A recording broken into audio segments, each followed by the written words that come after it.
আগের ক্লাসে আমরা দেখলাম যে স্বরবর্ণের চিহ্নরা কেমন দেখতে হয় আর কে কোথায় বসে। আজকে আমরা অ, আ আর উ এর চিহ্ন দিয়ে কিছু কথা বানাবো। প্রথমেই দেখো এটা কিসের ছবি? মগ। মগ। চলো আমি আগে কথাটা বানাই। ঠিক যেরকম ভাবে আমরা কথার কাজে কথা বানাই সেরকম ভাবেই বানাবো। Mug, mug.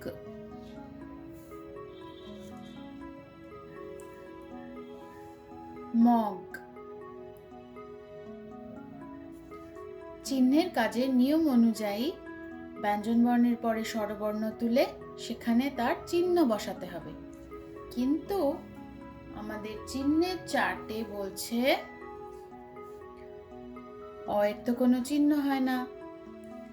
এখানে আমরা অ কে শুধু সরিয়ে ব্যঞ্জন বর্ণ দুটোকে কাছে রেখে দেব। মগ। পরের কথাটা কি আছে? টব।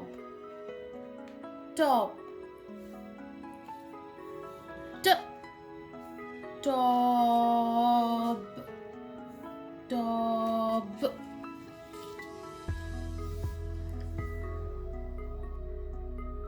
ব্যঞ্জন বর্ণের পরে আমি অ স্বরবর্ণ শুনছি। এখানে আমি অ কে সরিয়ে অ এর চিহ্ন বসাতে হবে, কিন্তু আমরা তো জানি অ এর কোনো চিহ্ন হয় না, তাই আমি অ কে সরিয়ে শুধু টা রেখে দেব আর বর্ণ দুটোকে পাশাপাশি রাখবো। টব। তাহলে অ এর চিহ্নের কাজ করার সময় আমাদের মনে রাখতে হবে যে অ এর কোনো চিহ্ন হয় না, শুধুমাত্র যেই ব্যঞ্জন বর্ণের পরে আমরা অ আওয়াজটা শুনব সেই ব্যঞ্জন বর্ণটাকেই আমরা রেখে দেব। এবারে কি আছে? সাপ আর পাতা। চলো বানিয়ে ফেলি। সাপ। সাপ।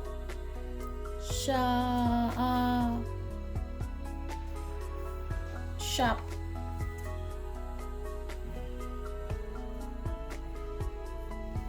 সাপ। আমরা কোন ব্যঞ্জন বর্ণের পরে শুনছি? স এর পরে। তাহলে আয়ের চিহ্ন কোথায় বসবে? দেখো তো আমার চিহ্নের চার্টে কি বলছে? আয়ের চিহ্ন বসবে ব্যঞ্জন বর্ণের পরে।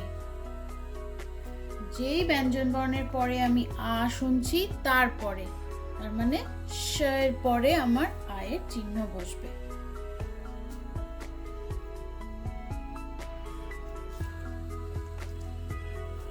সাপ। এবারে দেখি পাতা। পাতা।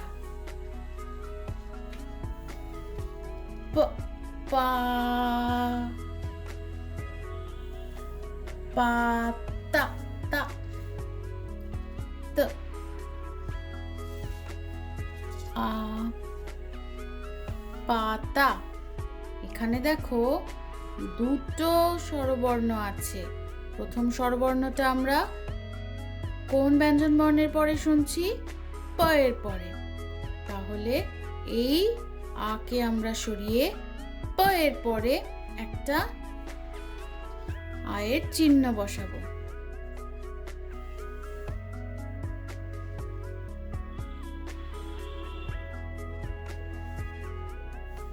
এই ফাঁকা জায়গায় এই তা এনে বসাবো।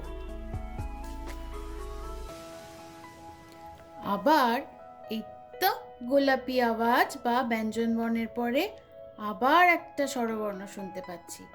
তাহলে এই স্বরবর্ণকে সরিয়েও আমরা এর চিহ্ন, আয়ের চিহ্ন আমরা ত এর পরে বসাবো। এই আ কে আমি সরিয়ে আয়ের চিহ্ন আমি ত এর পরে বসালাম। তাহলে কি হলো? পাতা। এবারে আমরা বানাবো দুল আর কুল। দুল বানাই। দ দ দুল দুল দুল। এই উ স্বরবর্ণ আমরা কোন ব্যঞ্জন বর্ণের পরে শুনছি? দ এর পরে। তাহলে উ সরিয়ে আমরা উ এর চিহ্ন বসাবো। তোমাদের কি মনে আছে উ এর চিহ্ন কোথায় বসে? দেখো, উ এর চিহ্ন ব্যঞ্জন বর্ণের নিচে বসে।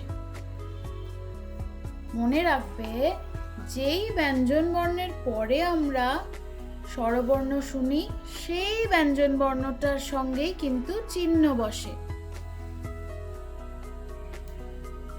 দুল, আমি দ এর পরে উ আওয়াজ শুনেছিলাম, তাই দ এর নিচে উ এর চিহ্ন রাখবো।